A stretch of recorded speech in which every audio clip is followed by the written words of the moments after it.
کوئی تھوک پڑا ہوا ہے تو مؤذن اپنے دامن سے صاف کرے. تم یہ چاہتے ہو کہ لائٹ بھی مؤذن کھولے اور پنکھا بھی مؤذن بند کرے. تم اللہ تبارک و تعالیٰ کے نہیں ہو کہ تمہاری انگلی شاہ جہاں کی انگلی ہے یا تمہاری انگلی بل کلنٹن کی انگلی ہے کہ تم ایک انگلی دبا کر کے مسجد کی بجلی نہیں بچا سکتے اور ایک بلب کو روشن ایک بلب کو بند نہیں کر سکتے. خون کے آنسو دل روتا ہے. جہاں ہم نے آج اپنے اماموں کو تھوڑا سا ویتن دے کر کیا دے رہے ہیں آپ؟ کیا ہے ویتن امام کا؟ کیا تنخواہ ہے؟ اور سمجھتے ہیں کہ یہ زر خرید ہمارا غلام ہے. اے سوچو جو حکومت کا نمائندہ ہوتا ہے اس کو حکومت کیا کچھ نہیں دیتی ہے, کیا فیسلٹیز دیتی ہے. جا کر کے پوچھنا کبھی حاجی شاہد اخلاق سے, تم ایم پی تھے تو تمہیں مہینے کے کتنے پیسے ملتے تھے؟ اب تو محروم ہو تم, تمہارا ایم پی تو ہے بھی نہیں. پوچھا کبھی؟ پوچھ لینا.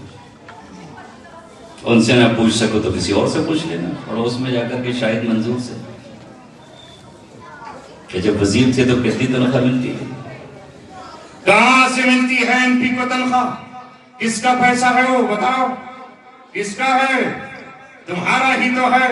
جو سڑک کا ٹیکس دیتے ہو, جو روڈ ٹیکس بھرتے ہو, جو انکم ٹیکس بھرتے ہو, جو سیل ٹیکس بھرتے ہو, اس عوام ہی کا تو پیسہ ہے. جو حکومت ایک ایم پی کو دیتی ہے, ایک گاڑی اس کو دی جاتی ہے, جائیے اپنی کانسٹیٹوئنسی میں گھومنے کے لیے ڈرائیور دیا جاتا ہے, اور لکھنے کے لیے اپنا پرسنل سیکرٹری دیا جاتا ہے جس کی تنخواہ 80,000 سے کم نہیں ہے. 2 لاکھ روپے مہینہ ایک ایم پی کو دیا جاتا ہے خرچ کرنے کے لیے. ٹیلی فون فری ہے اور ٹکٹ ریل کا فری ہے, فرسٹ کلاس کا, اس کو سفر کرایا جاتا ہے. بس اتنا ہی تو کہ آپ نے چن کر کے اسے پارلیمنٹ میں بھیج دیا ہے اور حکومت کا ایک رکن بن گیا ہے. اس کے علاوہ اور کیا ہے؟ یہ بھی تو قوم ہی نے چن کر کے بھیجا ہے. مگر یہ قوم کا خادم, یہ آپ کا امام, یہ آپ کے بچوں کو پڑھانے والا, یہ آپ کے بچوں کی زبان پر اللہ تعالیٰ کی کتاب جاری کرا دینے والا, تمہارے لیے صدقہ جاریہ بنا دینے والا, تمہاری قبر میں روشنی کرنے والا, تمہارے نامہ اعمال کو بڑھاوا دینے والا. ہم کہتے ہیں کہ ہے بہت ہے بھائی 3,000 روپے, اور کیا کرے گا؟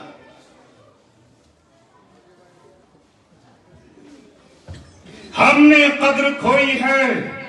ہونا تو یہ چاہیے تھا کہ جس طرح وہ اس دنیا کی حکومت کے نمائندے ہیں, یہ اللہ تبارک و تعالیٰ کی حکومت کے نمائندے ہیں. ان پر قوم خرچ کرتی, انہیں احساس نہیں ہوتا, ان کے بچوں کو احساس نہیں ہوتا کہ ہمارا باپ مولوی کیوں بن گیا ہے اور مسجد کا امام کیوں بن گیا ہے. میرا دل دھڑک اٹھتا ہے اور میں دل پکڑ کے رہ جاتا ہوں اور دل چاہتا ہے کہ چیخے مار کے دہاڑے ماروں جب کوئی حافظ یہ کہتا ہے کہ میں خالی پھر رہا ہوں. مفتی صاحب کہیں کوئی جگہ ہو تو مجھے بتا دینا, کوئی امامت ہو تو مجھے بتا دینا, اگر کہیں کوئی پڑھانے کی جگہ ہو تو مجھے آپ بتا دینا.